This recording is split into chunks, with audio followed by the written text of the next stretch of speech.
Hello, everyone, and welcome to the College Planning Seminar this evening. Tonight is Look Before You Leap, How to Plan Your College Search.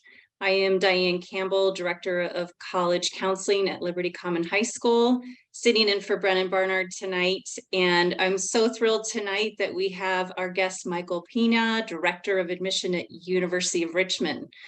Thanks, Michael, for being here. If everybody could... Yeah, thank you. We're going to be using the Q&A button on the Zoom display tonight. So just remember to drop questions that you have in there. And Michael and I are curious who's on with us tonight as we try and fit everything into this. It's going to go quick, Michael, right? Yes. We got a lot to talk about. So if everybody can kind of just give us an idea where you're from, your roles, if you're parents, students, counselors, just so we can kind of know who our audience is tonight. And Michael, I love this topic because I'm right in the thick of my junior meetings, and I feel like sometimes I forget the process as I'm talking to students. And I know it's such an intimidating process, really, when you're a junior, just starting to think before you leap. And so I want to kick it off tonight by asking you about how you think students should really just start thinking about the process, even before we get into the steps, that self-reflection piece, just sitting in their space of themselves. Like, what advice do you have for them in just starting to think about it? Okay, well, before I jump right to that, I'm going to jump way too near the end because of where I am right now. We're reviewing applications of people that applied to school, that applied to University of Richmond. And the things that I'm going to tell you about where you need to be now and what you need to think about will help it so that when I'm talking with you or thinking about your reading your file right now, it's 8:30 at night. I'm excited about it. And the people that you apply to at colleges and universities around the country, they're excited about what they see. That's where this planning of looking and of thinking about what you want to do right now is. There's a lot of self-reflection that needs to happen. And for the students out there, sometimes this is hard because you're not conceited. You don't really want to talk about yourself all the time. You don't really want to spend that time because a lot of times you're giving a lot to your school in terms of your spirit, you're building friendships, your relationships at home with your siblings, if you have siblings. All of those things are going on. You're living life, you're growing up. That's important, but taking that time to pause and reflect on it. For the parents, the important thing is to give that space because we as adults have become comfortable at building our resumes, maybe applying for jobs, maybe hiring people, maybe doing some different things, doing some exciting things in our lives. And we're able to quickly create a plan. Our children are still full of that wonder of like, what am I going to be? What am I going to do? How am I going to do that? It seems so hard to do this particular part. When I tell you that it's easy once you've done that prep work of thinking about what is it that I'm good at? What is it that I love to do? What is it that I care about beyond being a good student? What makes a great friend for me, a great roommate? What's an environment where I will thrive or where I might grow? How far do I need to get away from my parents in order to be able to shine that light back on when I get back home? So I think starting right there of who am I? What do I love? Instead of looking for what I don't want to go to that school somewhere because it's somewhere where I've never been before. Or I do want to go to that school because they just won the national championship or something like that, So. Yes, we know. Yeah, go dogs. Yeah, and I love that reflection piece and that you bring out the idea of students needing to remember what they want and remembering what they're good at, because I think sometimes for students too, they lose sight of themselves and start to think about what their friends want or what it was like for an older sibling. And even like parents, right? Reminding parents that this is about this student's process. And So looking at aptitudes, and that's what I've been telling a lot of my students, first think about your academics, how rigorous of an environment that you want. What's important to you in a college culture? What are some of your values? Yeah, so as we talk about looking before you leap, it's almost like, testing the pool before you jump right in. How cold is it? How hot is it? I'm curious, as an admissions officer, and I know you're also a parent, have been a parent in this process. What are some key steps? Like, what are just a couple, steps that you would say, this is what I would recommend where you start before you just jump into this college search, or even like the first step you should take? Well, I do believe that if you have the opportunity to meet with your counselor, I think that that's important. And Diane did not pay me to say that. It's just not the truth. But do it. But I think just doing a self-reflection questionnaire with respect to the colleges, I think one of the best things that I accidentally did with my older children, one of whom is a college graduate and one of whom is a rising senior, is I was on college campuses that had nothing to do with their interests or where they wanted to go. So it included places that maybe I would have dreamed about, and it included places that there was no way that my family would have considered it, because either we didn't know about it or it didn't meet my adult sense of quality. And I can tell you that both of my kids got rejected from some schools that they loved, got into some schools that they weren't sure about, and ended up one at a school that in a million years I would not have thought that she would have chosen over some of the other schools. And the other one ended up going to a school that she never stepped foot on because of COVID. Wow. Until she got there. So parents, this is a lesson. I had no idea how she was going to choose a college. The kids have tools that we could never dream of. I mean, like this TikTok thing, I mean, like they use it in a way that I can't fully understand. There's kids, I know some of you are out there using Discord for some of your communication. You're using the internet. You're talking to friends and you're connected with people that have gone to schools. Parents need to allow time for that stuff to marinate, and then to suss out just kind of the partnership between you and your child, so that you extract the information together that will be important for bringing out the best decision making. I think that's where you start, like getting some passive information. I hate to say this because I love our tours and our information sessions on campus. We think they're some of the best in the country. But it's also important to have some time away from the kind of constructed messaging that colleges and universities have. You need to walk on the campus. You need to, even a short amount of time. It doesn't have to be hours and a show or a game or something of that sort. If you can, that's fun, but it doesn't have to be. You just have to have some time to debrief and decompress and take in things that we're not feeding to you that we think are important about the institution. Right. Yeah. And such a good reminder that sometimes this process ends out in ways that you never originally thought about, and that it does always work out. Right. I think that's something we try to message to our students and parents, that something will work out if you're willing to walk through the steps. And I love that reminder too, of just how many resources students have access to. It's definitely changed for sure, just through our time and younger students' times. There's so many resources, and I think a good reminder is being aware of that team. Like you said, thank you. I'll send you a check for that. Yes, please come see your counselor. And it helps us to get to know students, but also really think about who your team is. Counselors, teachers, parents. Just friends that maybe you've had that have graduated and are at college, and you want to know more about that school, reach out to them.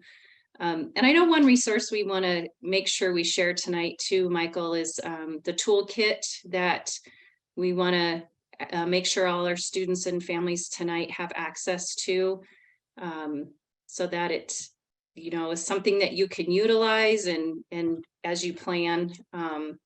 So one thing too, Michael, I wanted to talk about is, students have questions about the where and the what, and how do I get started? And parents definitely bring some of those bigger questions to the table, you know, how much, what is tuition, where are the scholarships, what is, you know, the return on investment, and how do we know about majors? Can you, you know, talk a little bit about how to help parents, you know, engage in those healthy and much needed conversations, but also how to support their students in where they're at in the process too? Okay, I'm gonna start with this cost, this huge investment that parents are thinking about making financially. And I want to put it into perspective. We're talking about 16, 17, 18, 19-year-old children that we've already made more investment over 19 years than 4 years of college is going to be. So when you put that into perspective, yes, it's a big cost in all at once, regardless of what your socioeconomic status is. When you put that into perspective, we never as parents looked at our kids as widgets or commodities. So that return on investment piece should be, what is it that I'm doing to facilitate my child being able to determine what their life of purpose is going to be, how they're going to thrive as an adult. And then that way, it doesn't get oversimplified in a way that the children accidentally feel undervalued for what they are. So I want to talk about that. Now, the reality is a lot of colleges and universities can cost a lot of money. There are a few things to look for. There's need-based financial aid, and looking for places that meet all or some of that need through their programs. You can look on their websites and see what their financial aid situation is. There are net price calculators, and sometimes something called My Intuition, which requires 5 or 6 questions to give you a ballpark of what it might cost your family with your family situation. You want to have those discussions openly with your children, even if you've never talked about finance before. You want to talk about that, because you'd be amazed with all those resources that they can find about what's going on. They're already aware, and they already know a lot of times, and they just maybe haven't thought that they could discuss it with you. That makes you better partners, so that when you're looking at just kind of that merit scholarship search, you can look at all resources. There's only one golden rule. If you're looking for free money, you should not be paying to get free money.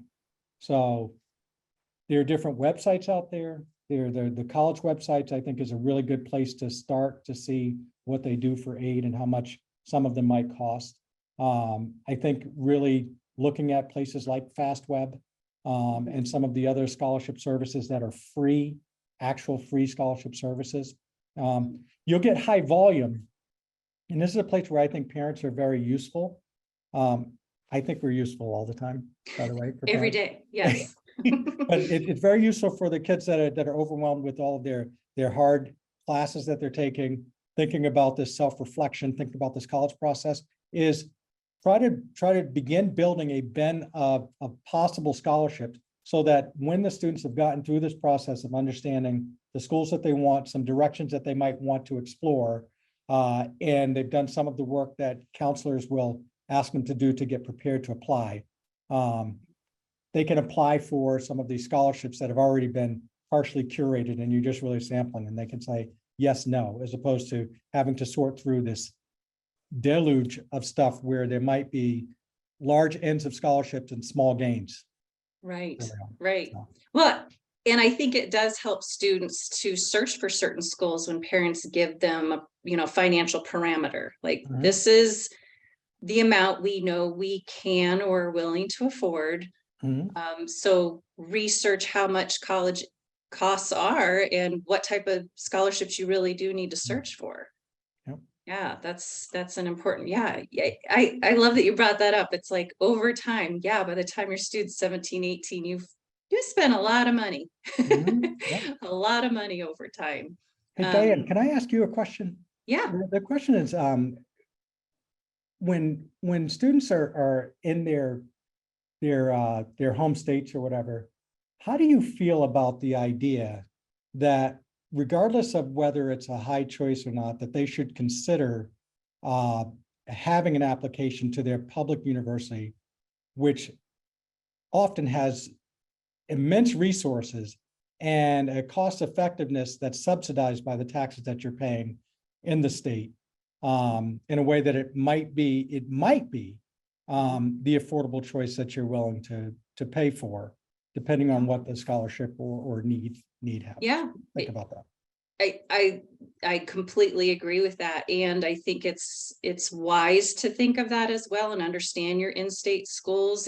As we know, life happens too. Mhm. You know, so many families were impacted by COVID, and then all of a sudden they had to stay local. And, you know, sometimes there's just unfortunate life, you know, barriers that happen, and starting local helps. It doesn't mean, you know, we always tell kids, just because you apply doesn't mean you have to go. Mhm. But as we know, they like you said, they like to apply as far and wide as they, you know, across state lines, as far Mhm. away from mom and dad as possible. But really looking local and what schools might be a good fit for me should the finances or the admissions realities not work. Mhm. Always considering that for sure. I- Yeah, I- and yeah, go ahead. I like something else you said about the kids understanding kind of their value in the process. And I love to tell this story to people. When I was a young admission officer, there was a guy that's around, and I'm going to say a different institution than mine. And he was advising me. He said, I use my accent, Micah, there are two types of people that go to Harvard. They're smart and wicked smart. And he went on to give just kind of a rendition of what's important when people are thinking about colleges. And I've adapted that to my advice to my own children and to people that I've talked to about the process. When you look at an institution, you're not looking for the institution that makes you. You're looking for the institution that can make you better. And so for us at University of Richmond, if we can take what you have and help you realize your dream or dreams that you haven't thought about before and make you better at what you're good at, then I feel like that's the best place where we're going to find kind of match and something where it's mutually beneficial. And I think that if you think of all of the schools that you're thinking about, if it can make you better or help you expand in some areas, and then that's going to be what's important, because you ultimately get the chance to say yes or no to the institutions that you're in. Well, Yeah. yeah, and that's exactly, you know, we said look before you leap, but it's almost think before you leap, because Mhm. that's that self-reflection piece of how do I want to be Mhm. better, and where is that environment, you know, that's huge for 11th grader, just to sit in that space and really think about how can I improve on math and science if that's an area I'm thinking about going into, you know. So yeah, I tell that to a lot of students and families too, you know, think of a place that can help nurture you into the human you want to be, to contribute to the world. I mean, that's ultimately what we want to do. So yeah, I think that's so important to really understand. And that's why campus visits, and, you know, there's so many ways to engage with a campus. Fairs and you know, calls with admissions reps, like even University of Richmond, you're all so accessible and willing to help understand, you know, where are there students like me at which campus. It's so important. I do want to mention there is a question on here just about applying for internships at a school. You know, when you're talking about selectivity and sometimes not getting into their first choice schools, does it give you any type of priority for acceptance, especially if you do that internship at a school that has a low acceptance rate? Mhm. Do you want to answer that? Yeah. Yeah. The answer is typically those programs do not give you a leg up in the admission process for that specific institution.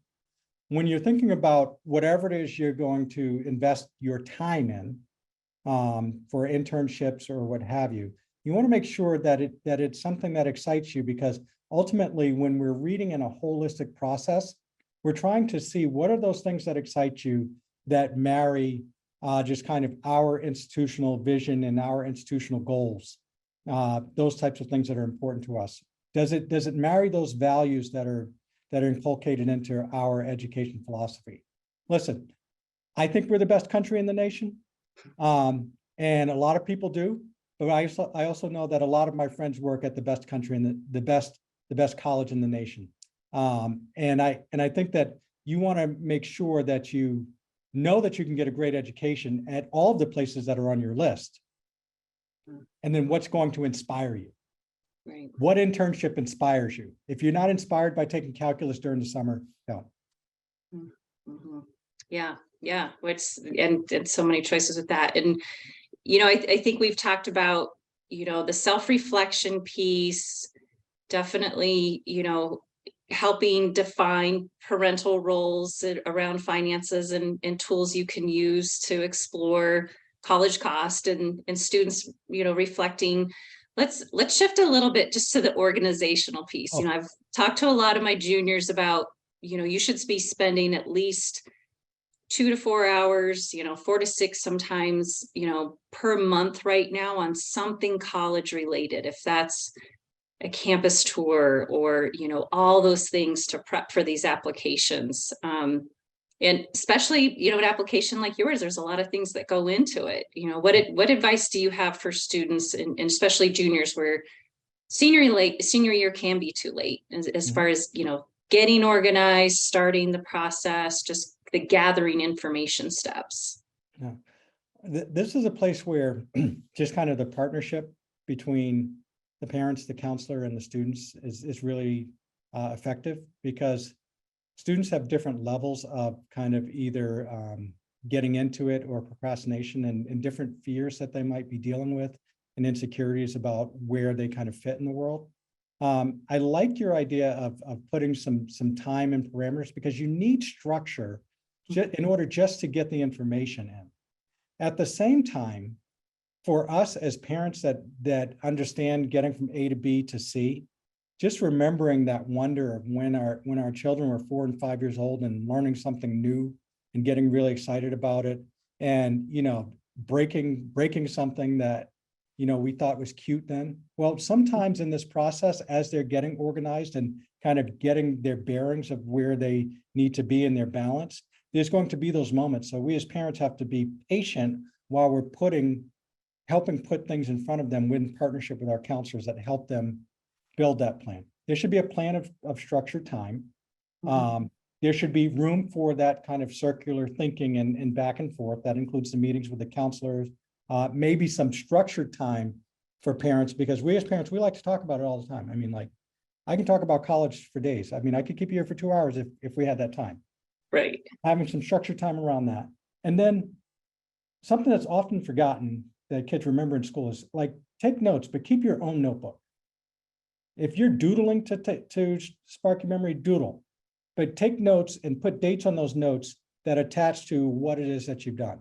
And it doesn't have to be copious notes that everybody can understand, but it has to be something that prompts something in you so that you can actually go back and track your evolution of understanding of yourself and of what you want. So that when you write, when you apply, when you meet, you're an informed person about yourself, because that's who I want to meet. That's who I want to read about. That's who I want to admit. It's you. It's not this nebulous 8-legged creature, spider that's coming out. We're the spiders, so that's why I said that. But that's what it is. Yeah, you can't rush a 3-minute boiled egg. You just can't rush. You can't do it, right? Those doodling things can turn into essays really quickly, and then they're spending. It's like I self-reflected and wrote a little bit about some of my thoughts and ideas, and that's counting towards everything in this process. And I think sometimes for students too, it's important to remember it's like a sport or an instrument. You can't just pick up the violin and say, here I'm just going to play.